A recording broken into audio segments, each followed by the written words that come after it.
Felix Cree, good to see you both. Thanks so much for your time. Thank you. Thank Thank you for you. having us. Thank you for that energy. It's like post lunch over here. The movie's coming out next month, and we're not excited. What's the point of all this? Let's be honest.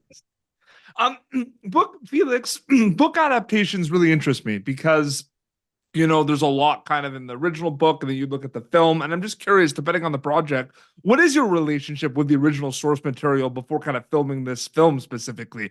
Are you attached to it? Do you not look at it much? I'm just curious about that. I love that question because I certainly think it depends on what you're doing. Yeah. And it depends on the story and the book itself and the cultural context within it.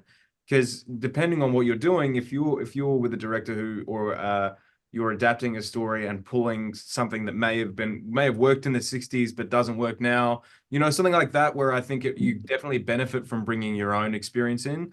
I would say maybe not. I would maybe be a purist and just say go with the script, go with what is given in front of you. But in something like this, where it's John Green and it's something that is so respected and so revered and so loved for a really good reason, or every single part of that points you towards reading the book, doing the homework, understanding why it resonates with people so much, and going, John, is like an actor's dream. Like, he gives you so many details, and you can go as far as you want with it, and you can go, I think where I went, you could probably go another mile past that and kind of really figure out. You can go into anyone's history and really figure out who this person is. And I think to ignore that would just be not giving it the respect it deserves. Like, I certainly think this book really, really needed to be read and understood and loved. Yeah. Then take it to the screen. 100%. No, that's so well said.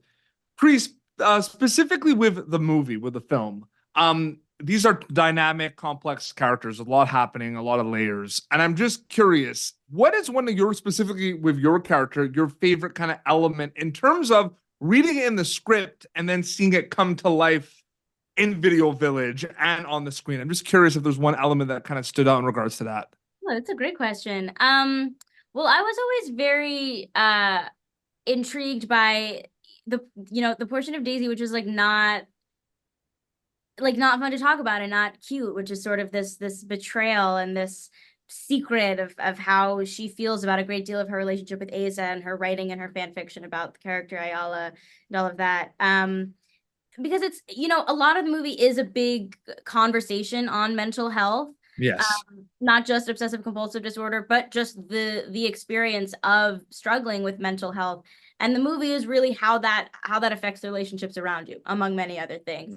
And I think that Daisy's dynamic with Aza as this sort of loyal, fairly recognizable figure in media, as this, funny, light best friend amidst a lot of heavy, who's just always there to be the cheerleader, to support, to push the protagonist into more adventurous places so that the plot might progress.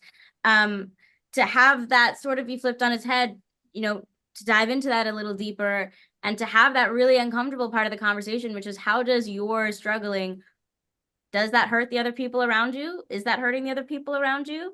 Is that a valid part of the conversation? How do we go about mending that? How much of a right do the people around you who aren't struggling in the same way that you are have to set boundaries and to say, caring for you and supporting you in the way that I have is now becoming hurtful towards me? Uncomfortable stuff. Absolutely. But that's part of why John was so brilliant with this book, was really just having a not biased, just really all-encompassing conversation about the experience of having mental health issues and challenges. And I think having that included in Daisy's, pretty classic, jokey nature, I was always really focused on, felt like a huge priority for me. Yeah, there's a lot to unpack, and both of you did an incredible job in this. I can't wait for people to see Turtles All the Way Down, premiering on Max May 2nd. Thank you both for your time. So great chatting with you both. Thank you so much. Thank you, mate. That was so fun. Thanks. Thank you for tuning in to Popternative. Make sure to check out our past episodes of Popternative on YouTube. This has been an Autograph Communications production.